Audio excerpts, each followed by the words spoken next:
හරි. එහෙනම් අපි බලමු 8 වෙනි ප්‍රශ්නේ. 8 වෙනි ගැටලුව.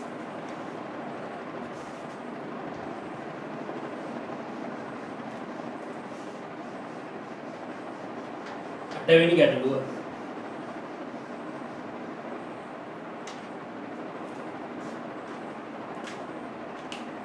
අටවෙනි ගැටලුවේ තියෙන්නේ මෙන්න මේ වගේ කෙනෙක් දීලා තියෙනවා.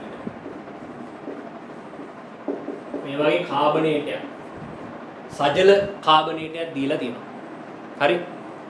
දැන් මෙන්න මේ සජල කාබනේටේ ග්‍රෑම් 15.6ක් තාප වියෝජනයේ ලෝහ ඔක්සයිඩය ග්‍රෑම් 4ක් දෙනවා. M ලෝහයේ සාපේක්ෂ පරමාණුක ස්කන්ධය අහන්න. දැන් මෙහෙමනේ කරන්න තියෙන්නේ. දැන් මෙන්න මේ සජල කාබනේටේ ග්‍රෑම් 15.6ක් දීලා තියෙනවා. එතකොට එයාව අපි තාප වියෝජනය කරලා තේරුම් ගන්න දැන් මේ වගේ කෙනෙක් තාප වියෝජනය කරාම වෙන්නේ මොකද්ද මේත් එක්ක ඉන්න ජලය අයින් වෙලා යනවා. කියන්නේ සජල කාබනේටේ නිර්ජලීය කාබනේටේ බවට පත් වෙනවා. ඒතකොට මෙන්න මෙයා හැදෙන්නේ. මෙන්න මේ කාබනේටේ. හරි. මෙන්න මේ කාබනේටේ හැදෙන්නේ. මොනවා ප්‍රතික්‍රියාවක්. හරි.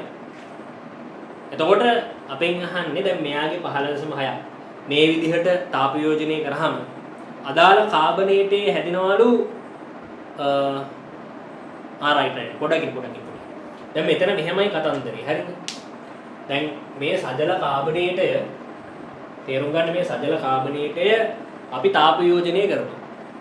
මේ සජල කාබනේටේ තාප වියෝජනය කරාම මුලින්ම වෙන්නේ මෙයත් එක්ක ඉන්න ජලය සම්පූර්ණයෙන්ම අයින් වෙලා යනවා. එයත් එක්ක ඉන්න ජලය සම්පූර්ණයෙන් අයින් වුණා කියන්නේ හැදෙන්නේ අදාළ කාබනේටය. එතකොට මේ කාබනේටය තවදුරටත් ඔක්සයිඩය දක්වා මොකද්ද වෙන්නේ? ඔක්සයිඩය දක්වා තවදුරටත් වියෝජනය වෙනවා. හරි? ඔක්සයිඩය දක්වා තවදුරටත් මෙහෙම වියෝජනය වෙනවා. තේරුණාද? එතකොට ප්‍රතික්‍රියා දෙකක් තියෙනවා. හරි? මේ සජල කාබනේටය පත් කරාම මුලින්ම යාගේ කාබනේටය හැදෙනවා. මේ ජලය ඉවත් වෙලා ඊට පස්සේ කාබනේටය තවදුරටත් තාපය හමුවේ වියෝජනය වෙලා අදාළ ඔක්සයිඩය ලබා දෙනවා. තේරුණාද? ඔන්න ඕක තමයි සිද්ධ වෙන ප්‍රතික්‍රියා දෙක. එතකොට මෙයාගේ ග්‍රෑම් 15.6 වියෝජනය වුණාම අන්තිමට හැදෙනවලු ඔක්සයිඩේ ග්‍රෑම් 4ක්. ග්‍රෑම් 4ක් හැදෙනවා. ඒතර කරන්න තියෙන්නේ මෙච්චරයිනේ. දැන් තේරුම් ගන්න මේ සජල කාබනේටේ මේ සජල කාබනේටය සහ මේ කාබනේටය අතර මවුල අනුපාතය 1:1. සජල කාබනේටය සහ කාබනේටය අතර මවුල අනුපාතය 1:1. එතකොට මෙයා වැය වෙන මවුල ගානට සමාන කාබනේට ප්‍රමාණයක් හැදෙනවා. ඒ හැදුණු ප්‍රමාණය තමයි මෙතනදී ඔක්සයිඩය බවට වියෝජනය වෙන්නේ. ඒතර මෙතනදී කාබනේටය සහ ඔක්සයිඩය අතර මවුල අනුපාතය 1:1. එතකොට මෙයාගේ වියෝජනය වෙන ප්‍රමාණයට සමාන ප්‍රමාණයක් මෙයා හැදෙනවා. ඒ ප්‍රමාණයම වියෝජනය වෙලා ඒහා සමාන ප්‍රමාණයක් ඔක්සයිඩේ හැදෙනවා. එහෙනම් අපිට පැහැදිලි මොකද්ද? මෙතන සජල කාබනේටේ වියෝජනය වෙන ප්‍රමාණයට සමාන මවුල ප්‍රමාණයක් තමයි මෙතන ඔක්සයිඩ් හැදෙන්නේ. ඒතර කරන්න තියෙන්නේ මොකද්ද? මෙයාගේ ප්‍රතික්‍රියා වෙන මවුල ගාන මෙයාගේ හැදෙන මවුල ගානට සමාන කරන්න තියෙන්නේ. සමාන කරලා උත්තරේ ගන්න තියෙන්නේ. එතකොට දැන් මෙයාගේ මොකද්ද? මෙයාගේ වියෝජනය වෙන්නේ ග්‍රෑම් 15.6ක් නේ. එතකොට මෙයාගේ වියෝජන මූල ගන්න කොහොමද හොයන්නේ? ඔය 15.6 බෙදන්න එයාගේ මৌলিক ස්කන්ධය. අපි m දන්නේ m හොයන්නේ. ඒක m කියලාම දාමු. ජලාණු 4යි. 18 වරක් 4 72යි. 72යි 142යි නේ. 12යි 48යි 60යි 60යි 71 132යි. ඒතකොට m දාන්න 132 සමාන වෙනවා මෙයාගේ ග්‍රෑම් 4යි ස්කන්ධය එක බෙදන්න මෞලික ස්කන්ධය. ඒතකොට m දාන 16.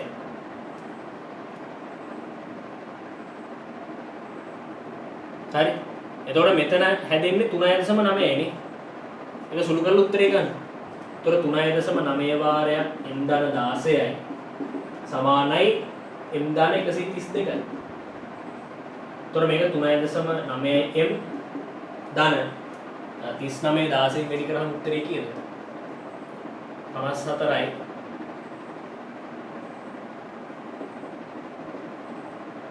හැට දෙකයි දශම හතරයි නේ. m දාන 132යි. m මේ පැත්තට ගෙනහම 2.9 m සමානයි. 132කින් 62.4ක් ගියහම කීයද?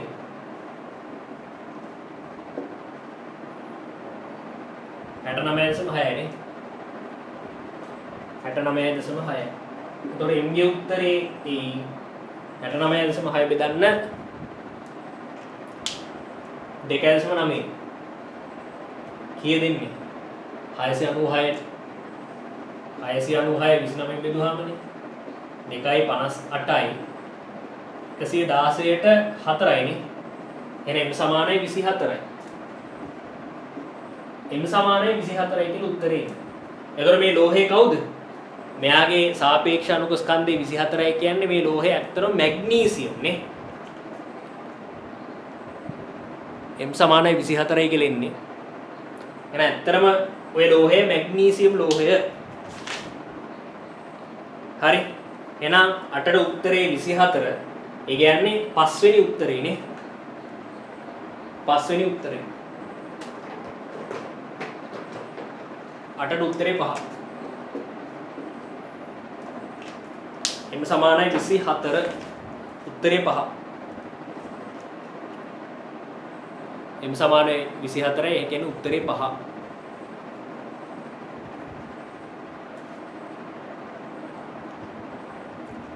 හරි. එහෙනම් අපි 9 බලමු. දීර්ඝ ගූර්ණයක් නොමැති අණුව තමයි අපෙන් අහන්නේ. හැමින් බලමු ඊට.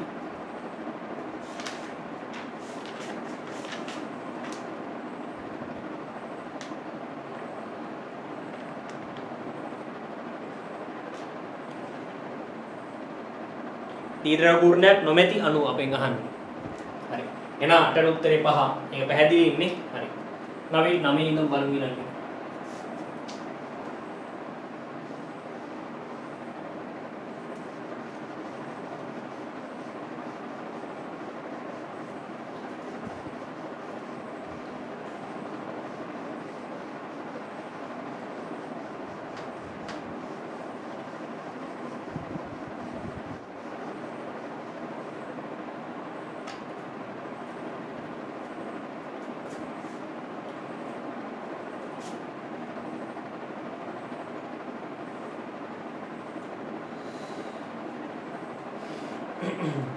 දැන් බලන්න අපිට 9 වෙනි එකේ දීලා තියෙනවා අණු කිහිපයක්.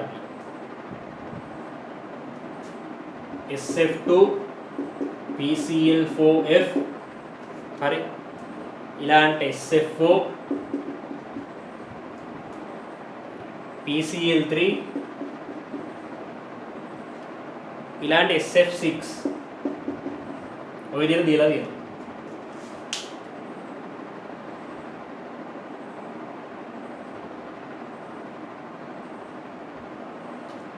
හරි. දැන් ඔගෙන් අහන්නේ නිර්ද්‍රවීය ප්‍රභේදයනේ දීර්ඝ ගූර්ණයක් නොමැති. දීර්ඝ ගූර්ණයක් නොමැති කියන්නේ නිර්ද්‍රවීය කෙනා අහන්නේ. දැන් තේරුම් ගන්න දැන් මෙතන SF2 වගේ කෙනෙක් ගත්තොත් හරි. ව්‍යුහය කොයි වගේද?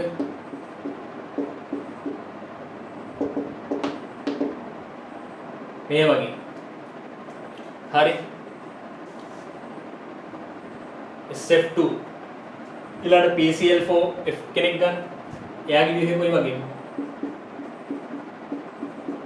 මේ වගේ චතුස්තලී ව්‍යුහයක් තියෙනවා. හරි. SF4 ගන්න. මෙන්න මේ වගේ ව්‍යුහයක් තියෙනවා. මම මේ කිසිම කෙනෙක්ගේ එකසර ඉලෙක්ට්‍රෝන දාන්න යන්නේ දල ව්‍යුහය විතරයි මට අවශ්‍ය කරන්නේ.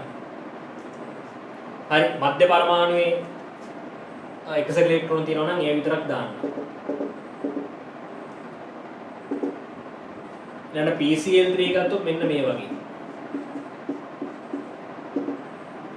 SF6 ගත්තොත් මෙන්න මේ වගේ.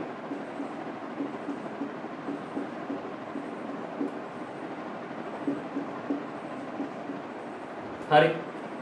දැන් ඔය වගේනේ ව්‍යුහ ටික. ඔය පස් දෙනාගේ ව්‍යුහ ඔන්න ඔය වගේ. එතකොට දැන් PCl3y කෙනෙක් ගන්න. දැන් මෙයාගේ හැඩය පිරමිඩාකාරයි. ක්ලෝරීන් කෙනා ෆොස්ෆරස්ට වඩා විදුලින්තය වැඩි. එතකොට ක්ලෝරීන්ගේ පැත්තට මේ විදිහට ඉලෙක්ට්‍රෝන තල්ලු වෙලා යනවා. හරි. එතකොට සමස්ත අණුව ගත්තොත් ඉලෙක්ට්‍රෝන වලාම ක්ලෝරීන්ගේ පැත්තට පල්ලෙහාට තල්ලලා ගිහිල්ලා තියෙනවා. ඒතර එයාගේ සංප්‍රයුක්ත ඉලෙක්ට්‍රෝන වලාවක් තියෙනවානේ. කොහෙද තල්ලලා ගිහිල්ලා. ඒතර PCl3 කියන්නේ ද්‍රවීය. එයාට දීර්ඝාගූර්ණයක් තියෙනවා. PCl මේක අහන්නේ PCl4F ද PCl3F ද?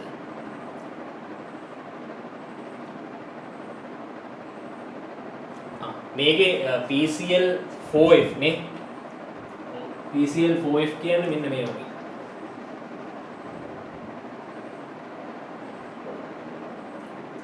PCl4F කියන්නේ ත්‍රියාණ දීපිරිමිඩාකාර හැඩයක් තියෙන කෙනෙක්. මේ වගේ හැඩයක් තියෙන කෙනෙක්.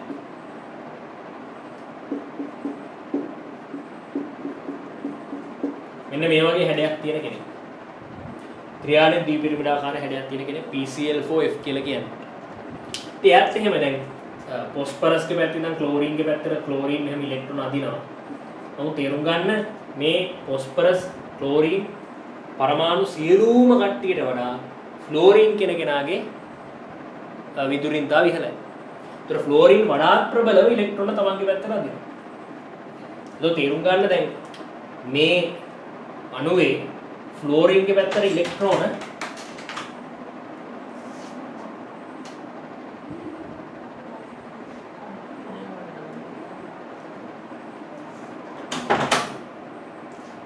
එතකොට මේ PCl4F කියන අණුවේ තේරුම් ගන්න ඉලෙක්ට්‍රෝන වලාව දැන් සම්පූර්ණ ෆ්ලෝරීන්ගේ පැත්තට තල්ලලා තියෙනවා.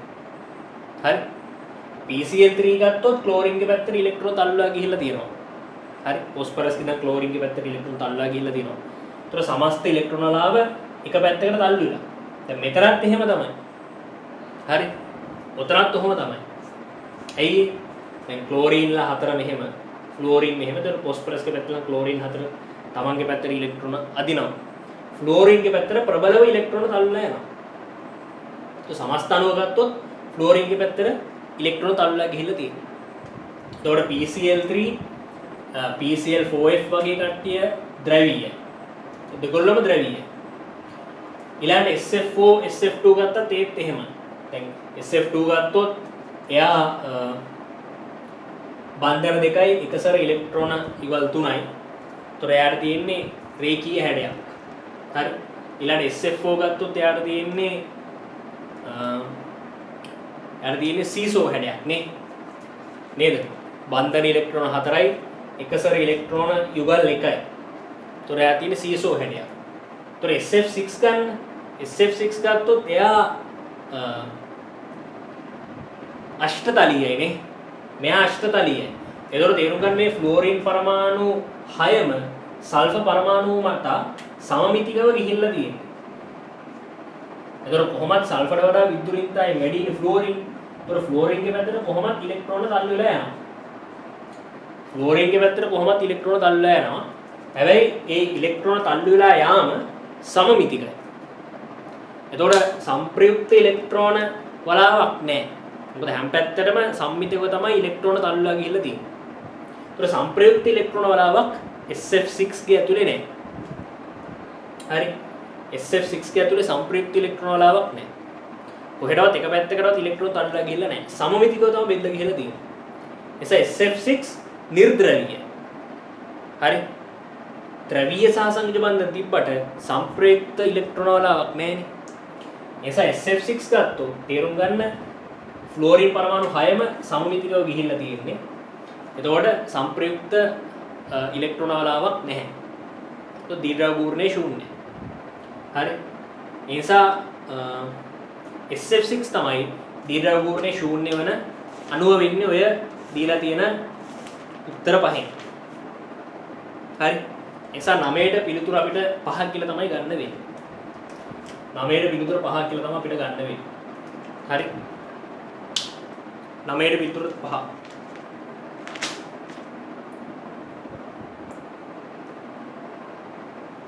නමයට පිළිතුර 5 SF6 තමයි දීර්ඝ පූර්ණේ ශූන්‍ය වන අණුව වෙන්නේ. දීර්ඝ පූර්ණයක් නොමැති අණුව වෙන්නේ SF6.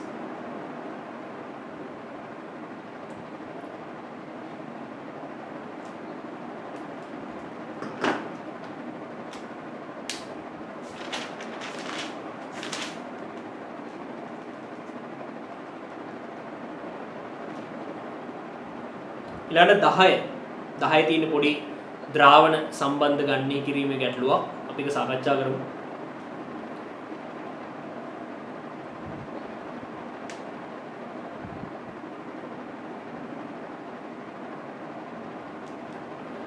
බලමු